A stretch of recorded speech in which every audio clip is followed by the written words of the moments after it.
요즘 들어서 챗 GPT가 멍청해졌거나 했던 말 또 하고 요즘 사람들이 챗 GPT 이상해졌다고 멍청해졌다라고 얘기들을 하고 있습니다. 근데 이 챗 GPT가 이번에 5.1로 업데이트가 되었거든요. 그래서 업데이트 되면서 여러 가지 프롬프트 사용법에 대해서 조금 변경된 내용들이 있습니다. 그래서 상위 1%만 사용하는 4가지 프롬프트를 오늘 공개할 건데요. 이 4가지 프롬프트만 알고 계시면 챗 GPT 5.1을 정말 내 유능한 비서로 사용을 할 수가 있습니다. 그래서 오늘 영상 끝까지 보셔서 챗GPT 5.1 제대로 사용하는 사용자가 되시길 바라겠습니다. 그럼 영상 시작하도록 하겠습니다. 2025년 11월 12일 드디어 챗GPT가 5.1 버전이 나왔습니다. 그래서 주변에서 이런 말 한 번쯤은 들어보셨을 겁니다. 아니면 본인이 이러한 답답함을 또 가지실 수도 있을 것 같은데요. 업그레이드가 됐다더니 왜 더 멍청해진 것 같지? 예전 GPT-4가 더 똑똑했을 것 같은데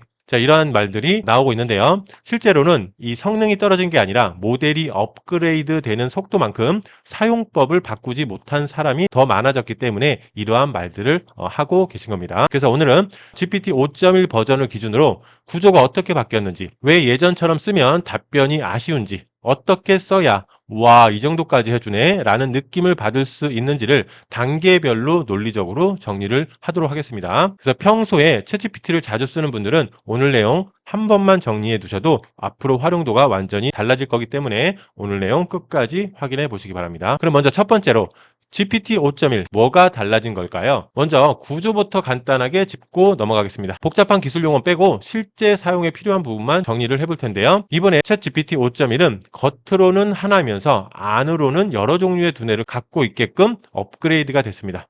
그래서 지금 우리가 쓰는 챗 GPT는 화면상으로는 GPT 5.1 하나처럼 보입니다. GPT를 열면 여기 왼쪽에 챗 GPT 5.1을 클릭을 하게 되면 이렇게 오토, 인스턴트, 띵킹 이렇게 세 가지만 5.1 버전만 나와 있어서 우리가 이제 다른 버전들은 없고 5.1 버전만 있는 거 아니냐 이렇게 생각을 할 수가 있습니다. 하지만 내부적으로는 성격이 다른 뇌가 여러 개 들어있다고 보시면 됩니다. 아주 단순하게 나누면 이렇게 볼 수가 있는데요. 빠르게 대충 처리하는 뇌, 깊게 오래 생각하는 뇌 이렇게 바뀌었다라고 생각을 하시면 됩니다. 그래서 여기서 중요한 포인트는 뭐냐?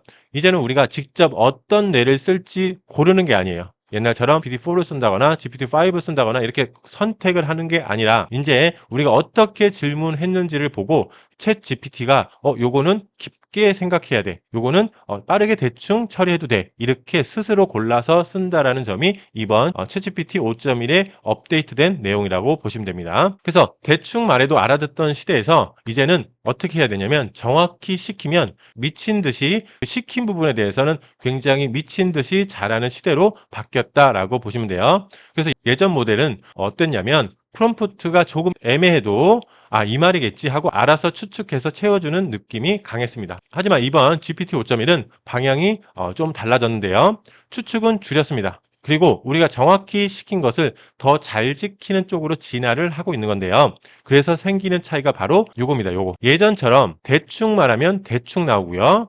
정확하게 시키면 이전보다 훨씬 뛰어난 결과를 갖다 준다. 이렇게 보시면 될 것 같습니다.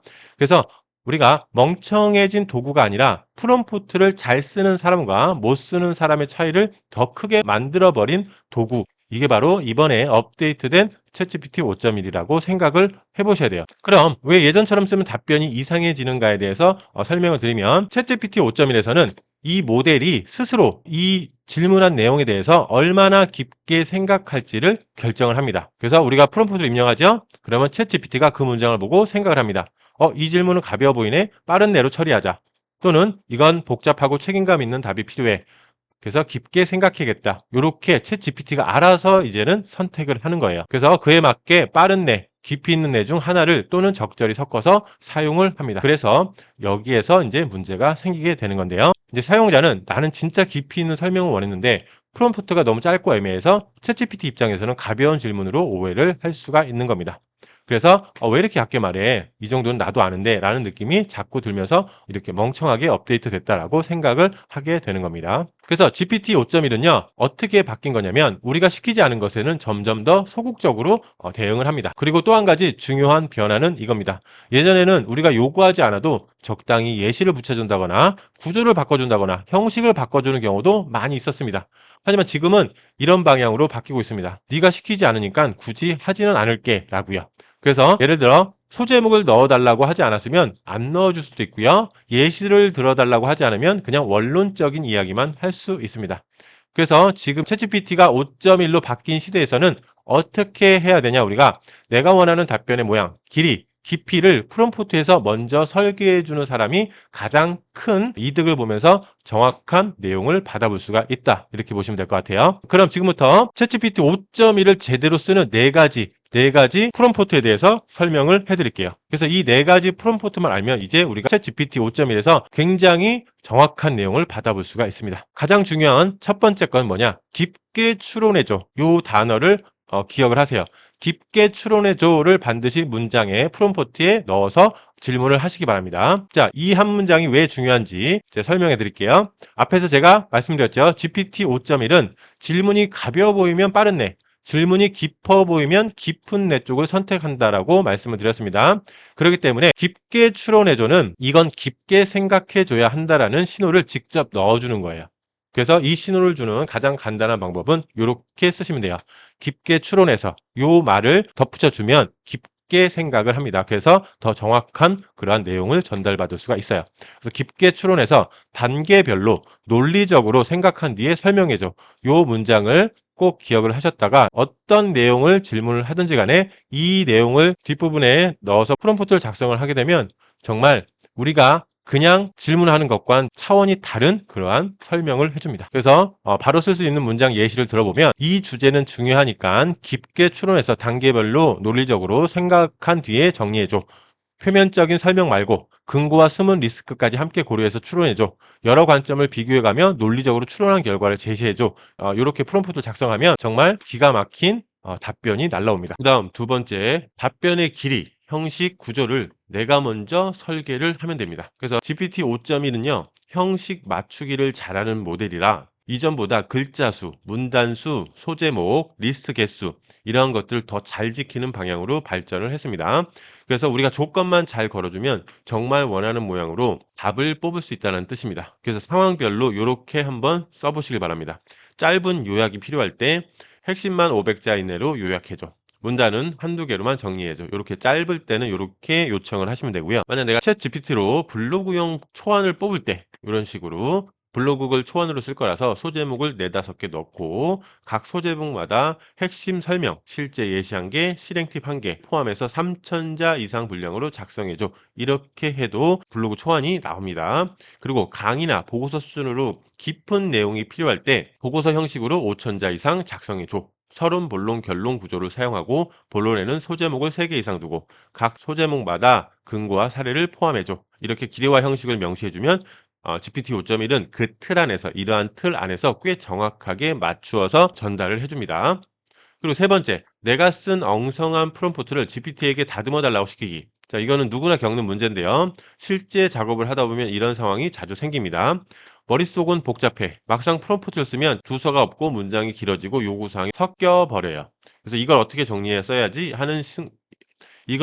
정리해서 써야 하지 싶은 순간들, 이럴 때는 어떻게 하냐? 일단 대충 쓰시고요. 쭉 이어서 그냥 쓰세요. 그리고 정리는 GPT에게 시키는 게 가장 효율적입니다. 그래서 어떻게 하냐? 이런 식으로 자영업자 대상으로 GPT 5.1 활용 강의를 만들고 싶은데 초보자도 이해하기 쉬웠으면 좋겠고 실제로 바로 따라 해볼 수 있는 실습도 중간중간 넣고 싶어. 강의 시간은 2시간 정도고 예시도 여러 개 넣고 뭐 이렇게 쭉 쓰세요. 그리고 GPT에게 정리 지시를 하시면 됩니다. 그래서 내가 쓴 내용을 GPT 5.1에게 줄 프롬프트를 쓸 수 있게 구조화하고 문장을 다듬어서 최적화해줘. 이렇게요. 그래서 GPT가 이해하기 좋은 형태로 너의 역할, 원하는 목표, 출력 형식, 제약 조건, 순서로 정리해서 최종 프롬프트만 다시 보여줘. 이렇게 얘기를 하면 아주 제대로 된 프롬프트가 나옵니다. 그래서 이 프롬프트를 복사해서 새로운 채팅에 붙여넣기만 해도 처음부터 훨씬 완성도 높은 결과를 받을 수 있다. 이렇게 보시면 돼요. 그리고 마지막으로 전략 네 번째. GPT 5.1에게요. 스스로 기준을 세우고 스스로 고치게 만들면 됩니다. 그래서 자기 재검토 기능을 활용해서 어떻게 얘기하냐? 좋은 답의 기준을 GPT가 스스로 먼저 정하게 만들고요. 그 기준을 만족할 때까지 내부적으로 여러 번 고치게 한 뒤 우리에게는 최종본만 보여달라고 시키는 것입니다. 그래서 이러한 프롬프트 한 줄로 자기 스스로 기준을 세우고 스스로 고치게 만들 수 있다. 이렇게 보시면 돼요. 그래서 어떻게 쓰냐? 프롬프트를 이런 식으로 쓰면 됩니다. 그러니까 어떠한 내용을 다 쓰고 내가 원하는 내용을 쓰고 그리고 마지막에 답변하기 전에 이 작업에서 좋은 답변이 갖춰야 할 기준을 네가 스스로 5가지 이상을 정리해. 그리고 그 기준을 만족할 때까지 내부적으로 여러 번 수정 보완한 뒤 나에게는 최종적으로 완성된 결과물만 보여줘. 중간 과정은 보여주지 않아도 돼. 이렇게 지시를 하면 돼요. 그래서 이렇게 지시하면 GPT 5.1은요. 좋은 답이란 어떤 건지 기준을 머릿속에 먼저 세우고 그 기준에 맞춰 초안을 만들고 스스로 검토하고 수정해 본 뒤 그중 가장 완성도가 높은 버전만 우리에게 보여줍니다. 특히 블로그 초안, 강의 원고, 제안서 기획서 보고서 이러한 완성도가 높은 그러한 중요한 작업에서 이 프롬프트는 굉장히 중요한 역할을 한다. 그래서 이 프롬프트는 저장을 해 놓으시고 꼭 이렇게 하시기 바랍니다. 그리고 우리가 마지막으로 유튜브나 쇼츠 대본을 좀 뽑을 때 굉장히 어렵죠? 그럴 때 어떻게 하냐? 이런 식으로 프롬프트를 주면 GPT 5.1이 아주 최적의 대본을 뽑아줍니다. 그래서 GPT 5.1을 제대로 쓰는 사람과 못 쓰는 사람의 차이를 설명하고 이 부분은 본인이 원하는 부분을 넣으면 되겠죠. 그래서 이걸 설명하고 유튜브 영상 대본을 8분 분량으로 써줘.